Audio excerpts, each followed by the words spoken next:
ओम शांति। हर घड़ी कमाई में ही जमा करता या मेरा समय सुस्ती में व्यर्थ जाता। हर दिन मेरा कितना कमाई का चार्ट है या वेस्ट का चार्ट। तो समय बिल्कुल हमें गिनती के मिले हुए घड़ियां है। कल क्या होगा किसको क्या पता। इसलिए कहा घड़ी घड़ी आता, कल क्या होगा अचानक होगा। ये आवाज कानों में बहुत आता, कल क्या होगा अचानक होगा। इसलिए एवर रेडी दो। दूसरी मुझे सबसे एक बात आप सबको कहनी है। मैं कल वहां भी बाबा की श्रीमत है, अमृत वेले उठो मुझे याद करो। लेकिन अमृत वेला सुस्ती में जाता है तो कमाई नहीं होता ही, परंतु सुस्ती में जाता। चलो कोई की ड्यूटी है तो भी बाबा कहते तुम्हारे को तो कोई भी ड्यूटी है, याद में रहते कर काटे दिल याद ऐसे करके याद करते भी करो। मान लो कोई को चाय बनाने की सुबह को 3 बजे उठ ड्यूटी है, मैं किसके लिए चाय बनाता, किसकी याद में चाय बनाता, कौन पिएंगे। ऐसी प्यार और भावना और याद से वह चाय बनाते तो भी वो कर्म डबल कर्म हुआ। या लाचारी, अब तो मुश्किल से तो नींद आई, अभी उठी, अभी चाय बनाओ, कहाँ पूरी नहीं होती है। बड़ी ये डिफिकल्ट ड्यूटी है, पूरी हो तो जाके सो जाऊं, तंग हो जाऊं। तो ये जो सूक्ष्म तंग होना होता, क्या वो सेवा की कमाई हुई या तंग हुए तो वो वेस्ट गई। दूसरी बात, बाबा कहते मुरली जरूर तुम बच्चों को सुननी है, चाहे उसी घड़ी सुनो, चाहे कोई जरूरी ड्यूटी है तो पीछे भी सुनो। तो ये बात कई बाबा के बच्चों को, स्टूडेंट्स को इतनी पक्की रहती, बीमार होते भी गाड़ी में भी चल के सेंटर पर आएंगे, दूर दूर से आएंगे मुरली सुनने। मुरली है हमारी डेली आत्मा की डेली की खुराक। जैसे एक दिन नींद न करो तो दिमाग कितना थका हुआ रहता है, वैसे मुरली है हमारा सच्चा आराम। आराम नहीं तो दिमाग क्या करेगा, चिड़चिड़ाएगा। मुरली मिस कर, तेरे मेरे तेरे बातों में मिस। ड्रामा में ये भी एक अपनी कहूँ, जब दृढ़ संकल्प होता तो वो एक नेचर भी स्वभाव भी बन जाता। चाहे मैं प्लेन में हूँ, चाहे मैं ट्रेन में हूँ, चाहे मैं कार में जाऊंगी, चाहे रात को सोएंगी सुबह को, सबको मालूम है कि दादी रात को मुरली पढ़ती है, पीछे सोती है। सवेरे नींद से उठती हूँ, चाय पी के मुरली पढ़ती हूँ, पीछे नहाने जाती हूँ। तीसरा बार क्लास में आती हूँ, चाहे न भी क्लास में हूँ तो भी मैं 2 बार मुरली जरूर पढ़ूँ। सारी मुरली आज की पूछो, मैं पूरी रिपीट कर सकती। मुरली से प्यार उनका, बाबा से प्यार जिनका मुरली से प्यार नहीं माना, बाबा से प्यार। ये बाबा के बोल है। इशारे में कह देती हूँ, हम सब मुरलीधर के मस्ताने बच्चे बैठे हैं। मुरली हमारी प्यारी है, प्राण है, मुरली हमारी पराई है, मुरली ही हमारी खुराक है, मुरली ही हमारी शक्ति है। मुरली हमारे जीवन का आधार है, मुरली ही वास्तव में स्थिति का आधार है। अब मुरली ही बाप से पूरा पूरा याद में खुशियों के लहरों में लहराती है। इसलिए मुरली का गायन। तो मुरली कभी कोई यहाँ वहाँ मिस नहीं करो, ये अटेंशन चाहिए। ये भी बाबा कई बार नोट करता कि कौन मेरे बच्चे हार्ड वर्कर है, कौन बच्चे मेरे अलबेले है, कौन बच्चे मेरे सुस्त है। ये भी कमाई में मार्क्स जमा सूक्ष्म होती है। कोई कोई की नेचर सुस्त होती। सुस्ती बाबा ने कई बार कहा है, 5 तो विकार है, लेकिन उन सारे विकारों की जननी है तो सुस्ती है। जिनों के संस्कार में सुस्ती है, समझो वो सभी माया के वश है। सुस्ती अनेक प्रकारों के मायों को बुलाती।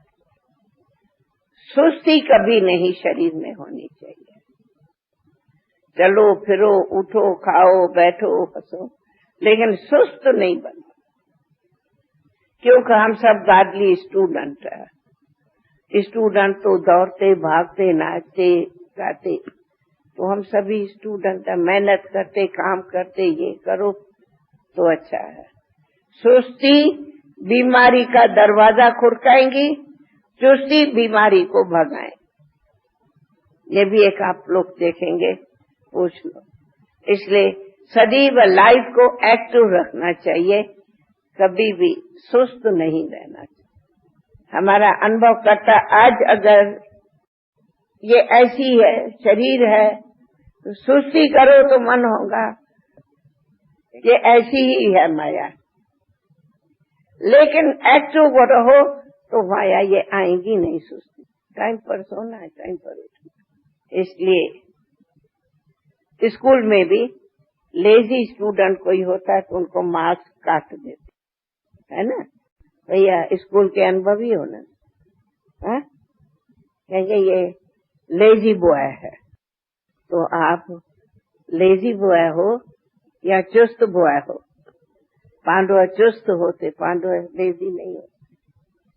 पांडव हो, शक्तियां देखो।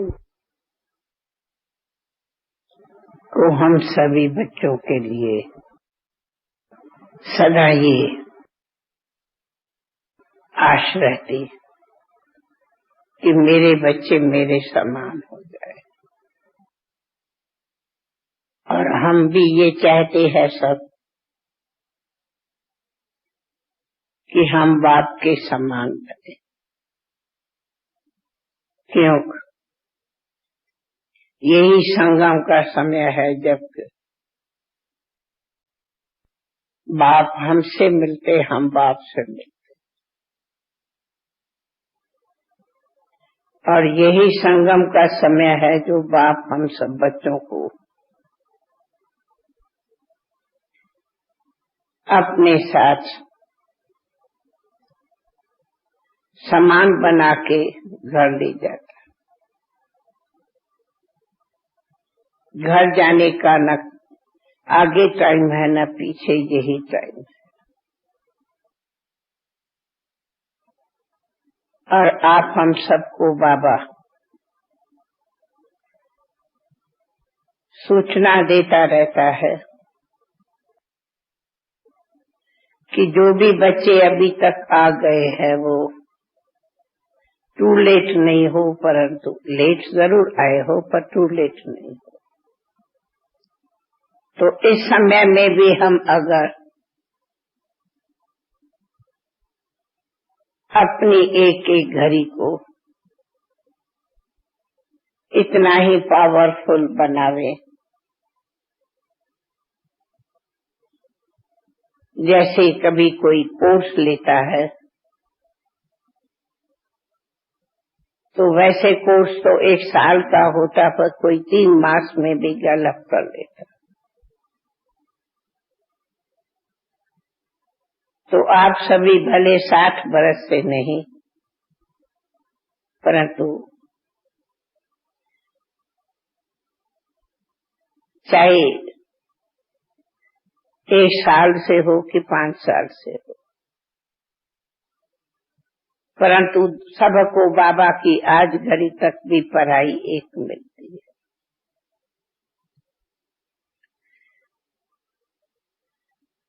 तो ये सब देख दादी को रोज सवेरे में बाबा कानों में कुछ कह रहे हैं।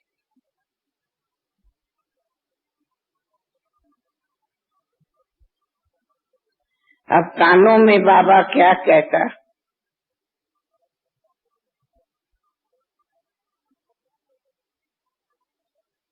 पहला तो दिखाता है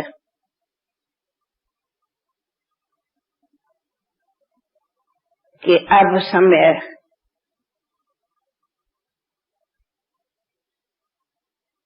बहुत हो रहा है।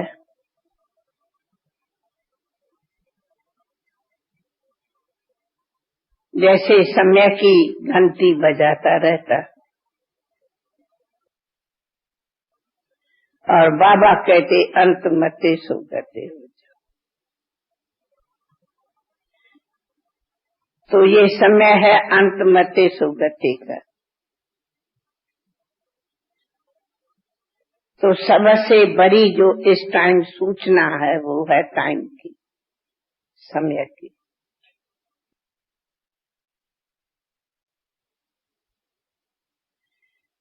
हमारे कल्प की घड़ियां भी जैसे गिनती की पूरी हो रही है। और हमारे 84 जन्मों का भी ये जन्म अंतम पूरा हो रहा है। और बाप दादा के पढ़ाई का भी ये समय पूरा हो रहा है।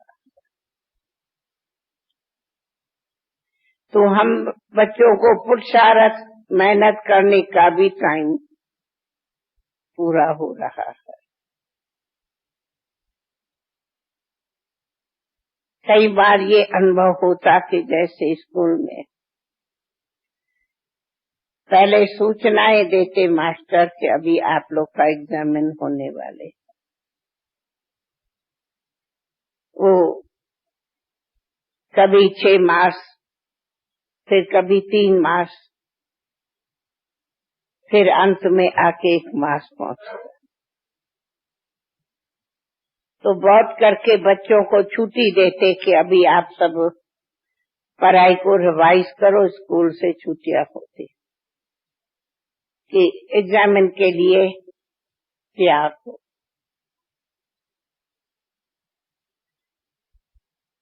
तो क्या ये अनुभव नहीं होता कि अब हमारे प्रैक्टिकल एग्जामिन चल भी रहा है और लास्ट पेपर भी आने वाला।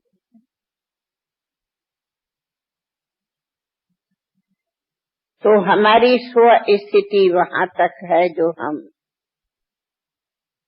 हर पेपर को अच्छी रीत हम त्रिकालदर्शी बन पेपर को देखे, समझे और उस पेपर को सामना करें। जिसके लिए कल भी अव्यक्त बाबा की थी मुरली के, एक है सुनना सुनाना, एक है अनुभव रूप बनना। तो हमारी हर एक पूछे हमारी स्थिति, हर टाइम अनुभवी मूर्त बन गई है। अनुभव किसमें चाहिए? अनुभव चाहिए माया की अनेक रूपों को पहचानने की। अनेक रूपों में माया क्या होती उनकी हमें नॉलेज है या अनुभव है या जानकारी है। कल बाबा की मुरली में कई मिसाल थे। फिर बच्चे कहते बाबा हाँ का मासी का घर नहीं है, नहीं। लेकिन अगर बाबा के साथ का अनुभव है तो मासी कुछ भी नहीं। कल बाबा की मुरली में एक बहुत उदाहरण था हम लोगों के लिए, अंडरलाइन किया होगा, कि दिखाते हैं अख्यूनी और 5, इन दोनों के बीच का अर्थ था 5 का है साथी, साथ, साथी साथ है। तो कल की मुरली का अनुभव था कि साथ ही साथ है, तो अख्यूणी कुछ भी आवे वो जैसे कुछ नहीं। कितना कंट्रास्ट है। वो अख्यूणी सेना है माया की, तो माया को है अख्यूणी सेना, अख्यूणी रूप। हर सेकंड माया का अपना अपना खेल करता, और बाबा तो है साथ, और उस साथी की ये शक्ति है कि माया को दूर से पहचानो और उस अख्यूणों को ही बाप के साथ से तीर मारो और विजयी। तो प्रैक्टिकली देखा जावे कि ये महाभारत हरे के सामने रोज चलता, कभी किस प्रकार से, कभी किस प्रकार से, कभी किस प्रकार से। महाभारत की युद्ध रोज देखते, अनुभव करते, संकल्पों में, विकल्पों में, संगठन में, साथियों में, स्वभाव में, संस्कारों में, आदतों में, तो बहुत अनेक रूपों से माया अख्यूणी रूप में खेल खेल। हम कभी कहती माया क्या परी है तू प्रभु के सामने, इतना सभी को नाच नचाती हो, तू चुप नहीं कर बैठती। वो कहती है मेरा काम ही नाच नचाना है, मैं चुप नहीं हो सकती।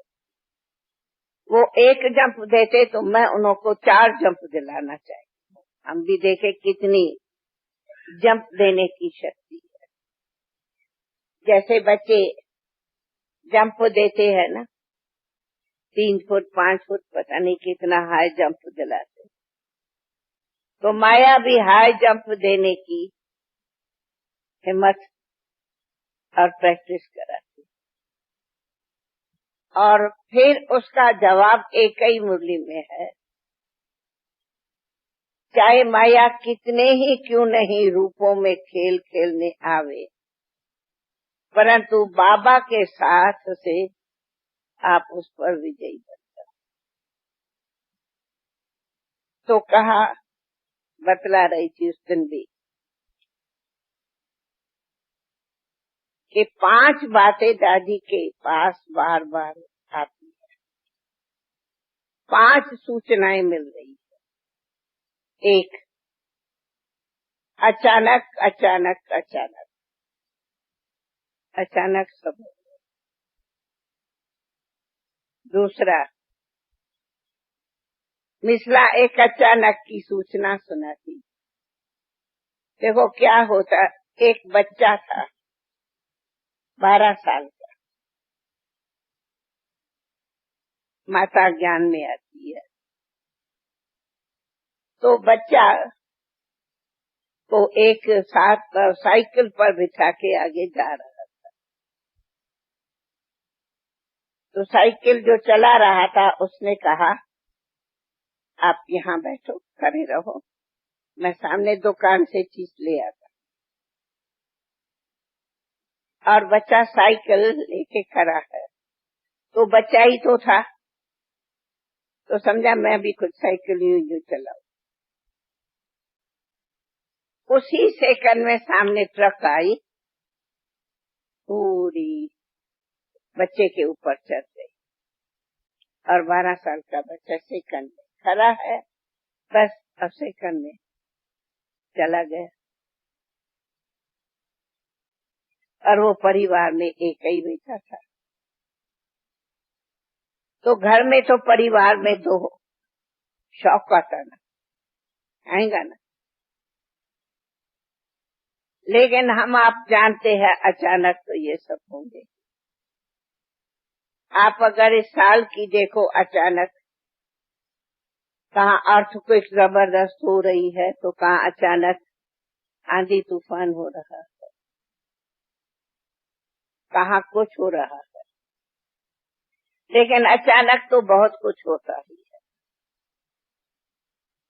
तो अचानक के साथ बाबा कहते हैं कि आप सब एवर रेडी हो, हर तरह से एवर रेडी हो। हमें याद है कि बाबा हमारे एवर रेडी का कई बार पेपर लेता था। हम कोई काम कर रही हूँ, बैठी हूँ, भाई हम आए हैं कुछ काम कर रहे, अब ट्रेन का टाइम 1 बजे है, बाबा 11:15 बजे बुलाता है, बच्ची अभी 5 मिनट में तैयार हो और ट्रेन पकड़ो, तुम्हें वहां जाना है। अब ट्रेन का टाइम है, 5 मिनट में तैयार हो, ऊपर से नीचे तक जाना है।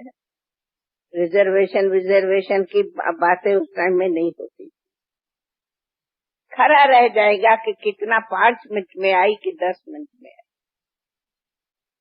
आखिर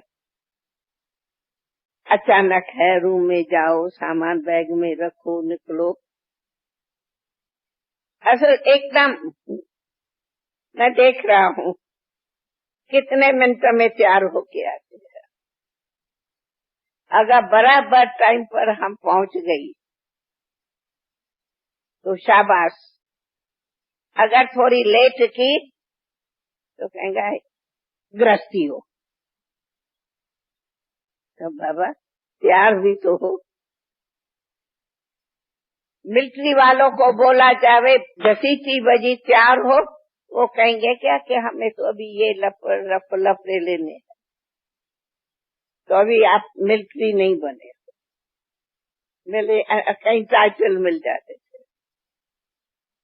ऐसे ही माया भी अनेक रूपों में अचानक आई, जिसका न कभी अनुभव होगा, न कभी उनका कोई सूचना होती। लेकिन ऐसी माया आएंगी जो हाल तो बुद्धि को चक्कर दिलाते, चक्रवर्ती वो आता है ना, साइक्लोन आता है चक्रवर्ती का, हाँ हाँ, वो ऐसा आ जाए। तो बाबा कहते हैं कि अपने आप से पूछो, हम चाहे कितनी परिस्थितियां आवे, फिर भी हमारी स्थिति अंगद की तरह अडोल है। आंधी आएंगी, तूफान आएंगे, अकाल आएंगे, सब आएंगे, लेकिन ये तो प्रकृति के है। लेकिन सूक्ष्म माया के भी अनेक प्रकारों के संकल्प विकल्प। तो क्या कैसी किस तरह भी कोई परिस्थिति आवे, हमें हर हाल में खुशहाल रहना है, ऐसी स्थिति है। या स्थिति हाँ हूँ, क्या हुआ, अब कैसे होगा, ये तो नहीं उठती। बाबा कई बार मिसाल देते, माया बहुरूपी है, वो कई बहुरूपों धारण करके आएंगे। माया कहीं अप्सरा बन करके भी नाचने सामने आएगी। अप्सरा समझा, अप्सरा कहते हैं ना, बड़ी सुंदर। तो माया ऐसी अप्सरा बन के भी कई रूपों में आएगी, परंतु आप हर हाल में हर बात को उसको समझ के पहचान के सामना करने की शक्ति है। या जब माया आवे तब सामना करने की शक्ति के बजाय उसके वश में हो जावे। उनके रूप को न पहचानो और उसके बहुरूपों में आकर्षित हो जाए। इसलिए इसी का ज्ञान है। तीसरा जवाब है कि हमेशा बुद्धि में ये सोचो, गहराई से जाए देखो। हमें बाबा ने कर्म विकर्म अकर्म की गुह्य गति का ज्ञान दिया। कोई पूछे कल से लेके कई बार मैं देखती हूँ कि ये कर्म कर रहा है या ये विकर्म कर रहा है या कर्म खुद दूसरे। ये कर्म क्या चीज है, विकर्म क्या चीज है, अकर्म क्या चीज है, जैसी वो सारी गुह्य गति घूमती रहे। मान लो थोड़ी किसी से बात करते कोई ऐसा जवाब दिया जो आगे वाले को फील हुआ, जबकि आपने जवाब राइट दिया पर आगे वाले को राइट नहीं, आगे वाले को फील हुआ। तो क्या उनका कर्म बना या मेरा कर्म बना? अब इसमें चाहिए मैं। अगर आपने शुभ भावना रख के उनको राइट बात कही, फिर भी वो नहीं समझता है, तो अब ये उनका कर्म बनता और फिर उसकी जो उनको फीलिंग भी आती, तो एक तो कर्म किया, दूसरा आपने उनको समझाया, तीसरा उसी श्रीमत को नहीं समझा, फिर भी फीलिंग में आया, वे स्टार्ट किया, तो ये है कर्म। तो क्या विकर्म बनाया। परंतु अगर आपने समझाया लेकिन शुभ भावना से नहीं दिया पॉइंट जो उनको रियलाइज हो, या बड़े आपने ऐसे बात कही जो उनको दुख होता है, बोलने का भी तो मधुरता न मधुरता सब होती, या नहीं शुभ भावना से सुनी सुनाई बात से कुछ कही तो उनको दुख हुआ। तो जो दुख हुआ उसमें दोनों का कर्म बना, देने वाले का भी लेने वाले। अगर उससे भी आगे में कोई ऐसी बात है जो आप इस तरह से व्यवहार करते, तो उनको और भी आगे चल के कहेंगे कि विकर्म। साफ दूसरा विकर्म ये बनता, बाबा ने हमें हर कदम की श्रीमत दी है, लेकिन अपने स्वभाव संस्कार के कारण उस श्रीमत को पालन करने की शक्ति नहीं, और वो मन मत डालता, मन मत रखता, जिस मन मत से उनको भी और दूसरों को भी फील होता, दुख होता या राइट नहीं लगता, तो उस पर डबल विकर्म का दंड पड़ता। मान लो हम संगठन में रहते हैं, लेकिन हम संगठन में रहते भी अगर कोई किसी से सूक्ष्म नफरत करता है, तो जिसके प्रति नफरत होगी उसके प्रति उनसे जो भी चलेगा फिरेगा उनको दोष नजर आएगा, तो बुद्धि दोषों में जाती। तो इन बातों में अगर बुद्धि दोष देखती रहती, बुद्धि में दोष आता रहता, तो एक तो जो देखने वाला है उसका भी विकर्म है, और दूसरा अगर वो सचमुच अपने स्वभाव या आदत से लाचार है, जिसको वो स्वभाव आदत को नहीं समझ के परिवर्तन करता, तो वो उनका भी कर्म। तो सबसे एक अक्षर सभी का कॉमन है। क्या करे, मेरे में अभी थोड़ी ये बात की आदत, मान लो सुस्ती की आदत, नाम तो आदत दिया ना, आदत नाम आया ना। तो आदत हमारी फरिश्ते की स्थिति की है या आदत हमारी दे अपमान की स्थिति? फरिश्ते स्थिति में हम कब कहेंगे ये मेरी आदत?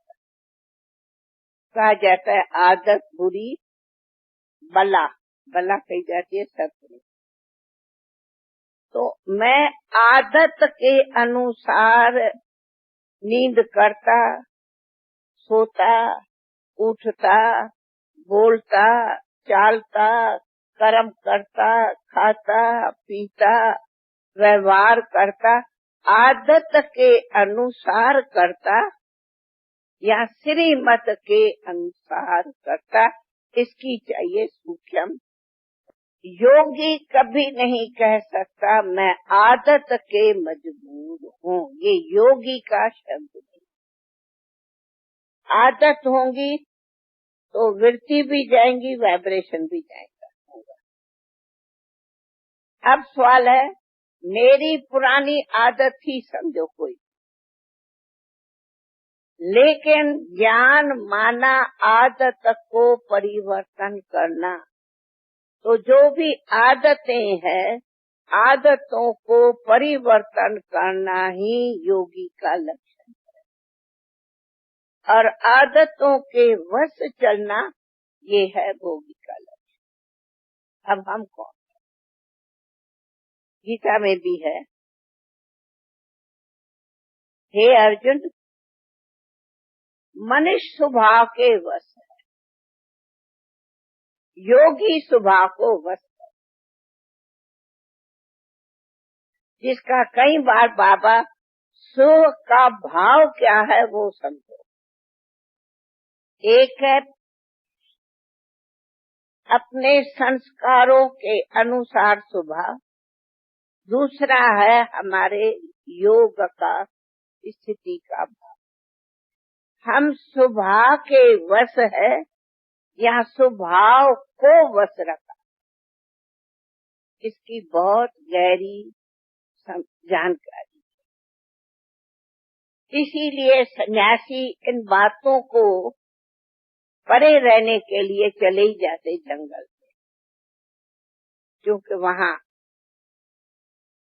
ऐसी बातों का सामना तो नहीं करना पड़ता। भल आजकल वो नहीं रहे, लेकिन उनके जाने का मूल कारण ये होता, वो समझते हैं कि हम इन सब बातों से परे हो, इन सभी स्वभावों, आदतों, शरीर, ये प्रकृति को वश करे। लेकिन हमारे बाबा को बाबा ने हमें बड़ी एक दो सहज भी है पर डिफिकल्ट। वो सहज है कि आप अकेले रहो, अकेले खाओ, अपना मौज करो, शिव बाबा को याद करो, क्या सर्विस के लफड़े में पढ़ना, ये पढ़ना है। ठीक है, बाबा कहता है मुझे याद करो, मैं तो सहज है। आए मुरली सुनी, अकेले रहे, तो अपना काम धंधा किया, अपना दारू, अकेले है, निश्चिंत है। लेकिन इसको बाबा मानेगा, कहेगा बच्ची तुम्हें जो नॉलेज मिली है वो दूसरों की सेवा की, तो सेवा की तो मार्क्स मिली नहीं। तो जो नॉलेजफुल बने उस नॉलेज को तो दिया ही नहीं, तो धन दान किया ही नहीं, तो तुम महादानी तो बनी नहीं। अब बनी नहीं, ये रिमार्क मिल गई कि महादानी नहीं बनी, अब चलो महादानी बनी, फिर चलो दान भी कुछ करो। फिर कहेगा कि सभी के साथ मिलके सेवा करो संगठन की। नहीं बाबा, मैं तो अकेले में सब कर लेता, बस बाबा मैं अकेला ठीक। तो क्या बाबा ये मंजूरी देगा तो अकेला अकेला करो, अकेले रहो? नहीं। क्यों डरते हो क्या? घबराते हो क्या? ये ईश्वरी परिवार है तो तू परिवार का नहीं हो क्या? चलो मेरा पार परिवार का ही नहीं है तो मिली क्या अकेले की छुट्टी? नहीं मिली छुट्टी। तो मान लो ये मेरा परिवार है, तो परिवार भी हो, फिर गार्डली स्टूडेंट भी हो, फिर सतगुरु की श्रीमत पर चलने वाले योगी भी हो, फिर पूछो कि अब मैं सब को साथ लेके कट्टे में चलता हूँ। फिर परिवार है तो ईश्वरी मर्यादाएं में चलो, स्टूडेंट है तो पढ़ाई पर पूरा ध्यान रखो, संगठन है तो सेवाएं मिलके करो, एक सेवा करे एक सामने देखे। ये अनुभव जितना तुम कर्म करेंगे उतना तेरा भाग्य बनेगा, फिर भाग्य बनाने का फिक्र देगा। करे तो क्या करे, तो क्या करे क्या करे? मैं संगठन के साथ नहीं चल सकता, तो आप अलाउ करेगा बाबा के संगठन के साथ नहीं चल सकते तो आप ब्रह्मा कुमार हो, छुट्टी देगा बाबा? हाँ देगा? तो हर कदम में मरो मरो मरो। अब कहाँ तक मरे? फिर उसमें सब थक जाते, फिर थक जाते तो कभी सुस्ती आती, कभी कुछ आता, कभी मन में माया आती, कभी पुरानी दुनिया याद आएंगी, कभी तेरा मेरा याद आता। कहने का भाव है कि कदम कदम पर मरना सिखाता है। तो मरने वाला कहेगा क्या मैं आदत के या स्वभाव के या फलाने के वश हूँ? मर गए, मरने वाला कैसे कहे कि मैं वश? किसके कहा वश? तो माना मरा नहीं हो ना। तो आदत मुझे वश रखती, माना मैं जीते जी मरा नहीं। इसीलिए बाबा कई बार कहते सन्यासियों का ज्ञान तो फिर भी सहज है, अपना तो कितना बातों में मरना, चलना, संभालना, निभाना, क्या बातें नहीं करनी। हाँ हाँ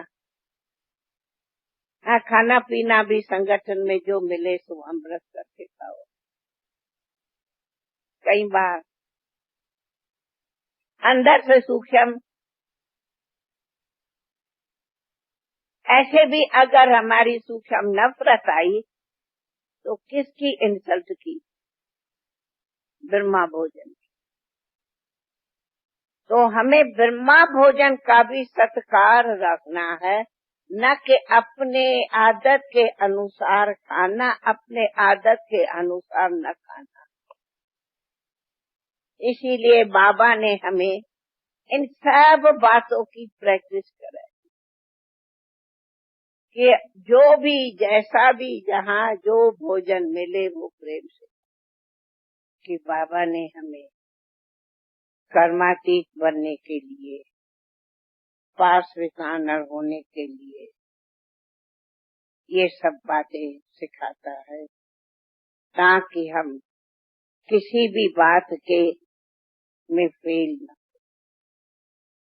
चाहे संकल्पों में, चाहे विकल्पों में, चाहे स्वभाव में, चाहे संगठन में, चाहे अपने सूक्ष्म संस्कारों में, किसी के भी हम परवश एवरेजी बने। आज अगर शरीर छूटे तो मेरी स्थिति मीटर में देखो कहाँ, मेरी स्थिति कितने तक आगे पीछे। ये रोज अपने मीटर में अपनी स्थिति को, कर्म का खाता क्या है, कर्म का है नहीं है, बिल्कुल हमारी स्लेट कहो, प्लेट कहो, मीटर में क्लियर दिखाई पड़ती कि मेरी स्थिति कहाँ। तो हमारा मीटर है कर्मातीत, उसी को सामने रखो और फिर चेक करते रहो। इस कर्मातीत में ये इतनी मार्क्स ये सब एक एक का हिसाब बना के चेक करो कि है या नहीं। सूक्ष्म कोई ममता है, कोई इच्छा है, कोई इसमें ईर्ष्या है। और हम तो आजकल सबसे बड़ी एक माया देखती हूँ सभी में, अहम और वहम की बड़ी बीमारी। इसने मुझे जो देखा ना, इसको मेरे लिए दिल में कुछ है। अरे उस बेचारे को कुछ ख्वाब में भी नहीं होगा, नहीं। कोई आपस में बात करता होगा, उसने जरूर मेरे लिए कोई बात कही। मैं चला तो बंद कर दिया। अरे उसने बंद किया या न किया, लेकिन तू तो उनका वहम में ही पड़ेगा। ये भी एक आजकल बहुत ही सूक्ष्म, जिसको कहे सूक्ष्म संकल्प, वो वाइब्रेशन में बहुत है। इसीलिए समझो वो भी अगर मेरी दृष्टि गई, फिर संकल्प चला, जरा पता निकालूंगा, देखूंगा, ये वो व्यवहार करेगा। तुम्ही तो मेरे लिए ऐसे कह रहे थे ना। हाँ, फिर उससे पूछेगा, उनसे पूछेगा, एक संकल्प फिर 8 के बीच में उनका चक्कर चलेगा। अब वो चक्कर चला या स्वदर्शन चक्कर चला, तो क्या चला? तो अहम और वहम की भी बहुत बीमारी होती है। इसीलिए बाबा इन सब बातों से हमें मुक्त करता, तब जीवन मुक्ति का मजा है। ऐसे ही नहीं जीवन मुक्ति का मजा है। इसीलिए नॉलेज ने हमें सिखाया है, सेकंड में फुल स्टॉप। अब सबसे बड़ी कमजोरी है, तो मैंने देखा है फुल स्टॉप लगाने की कमजोरी। फुल स्टॉप लगाने का फाउंडेशन हर सेकंड में मजबूत है। जिसके पास फुल स्टॉप लगाने की शक्ति नहीं, समझो वह स्थिति कमजोर। फिर जरूर कोई न कोई सूक्ष्म संकल्प, विकल्प, वाइब्रेशन, वृत्ति, दृष्टि, फलाना तेरा यूं बुद्धि में चलेगा, तो शिव बाबा तो दे जाते। इसलिए रोज अपने मीटर में देखो कि मैंने फुल स्टॉप लगाया है। मेरे पास में हर प्रकार से बिंदु, तो बाबा नहीं कहते 3 बिंदु, मैं आत्मा बिंदु, मेरा बाबा बिंदु और ड्रामा बिंदु। ये ऐसी बिंदु की फुल स्टॉप की नॉलेज है जो और कोई भी इन भक्ति मार्ग में या साधुओं के पास ये फुल स्टॉप लगाने की बिंदु, और ये है हमारे पास में सबसे बड़ी सहज और शक्तिशाली 3 बिंदु। तो फिर बुद्धि की लाइन भी क्लियर होती, स्थिति भी अच्छी होती, नींद भी अच्छी आएंगे, व्यवहार भी अच्छा रहेगा, और इस कहा के खुशी में भी। इसलिए बाबा ने एक बार मुरली में बताया, एक है दिमाग से बाबा को याद करना, एक है दिल से याद। तो बिंदु लगाना नहीं आएगा तो दिमाग से सिर्फ बाबा, लेकिन दिल से नहीं याद।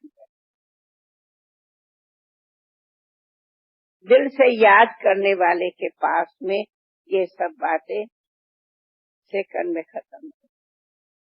दूसरा ये हमारा देखना होता कि हमारा संकल्प समय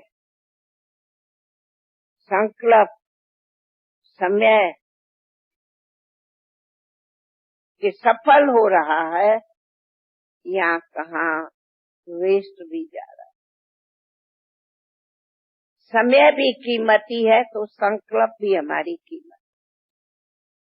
संकल्प भी वेस्ट जाते तो भी कमाई जाती, समय वेस्ट जाता तो भी कमाई जाती। तो इसके लिए वेस्ट थॉट्स नहीं चले तो टाइम वेस्ट नहीं। ओम शांति।